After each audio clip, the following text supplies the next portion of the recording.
kita akan buat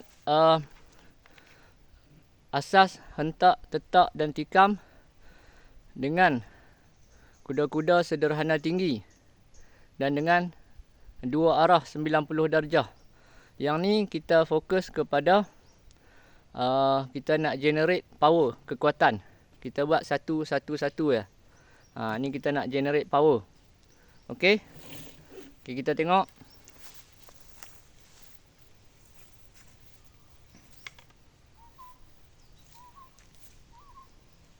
Okey, 90.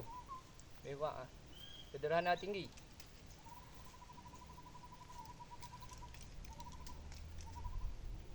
Satu, dua, tiga, empat, lima, enam, tujuh, lapan, sembilan, 10. Okey.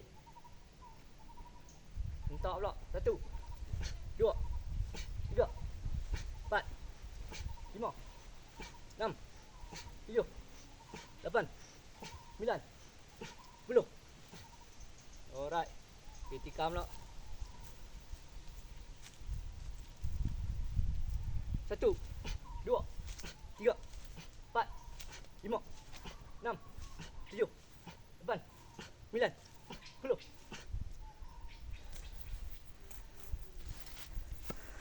Okey, hari ni saya buat ambil nafas daripada mulut atau hidung, hembus nafas ke hidung. Kita tarik.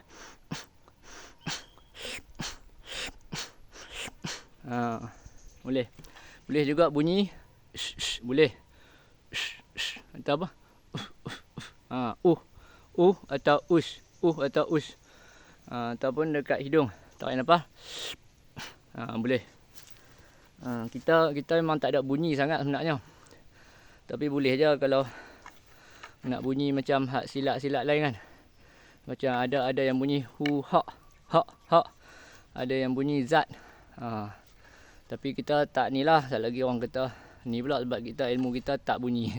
Nak buat macam mana jenis tak bunyi kan. Kita Allahu hu. Ush atau Allah, tarik nafas Allah.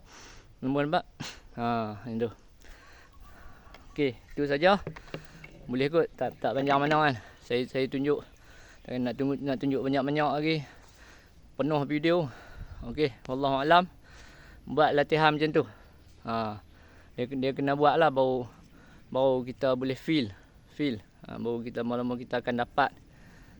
Tu. Lepas tu, mula-mula bagi pemula kalau anda tak biasa, anda mula dengan slow-slow dulu lah. Saya takut kita ankle kita ni takut dia ni lah. Dia silap tu prak. Dia boleh terkeluar. Kalau silap pusing pun boleh terkepak kat sini ni.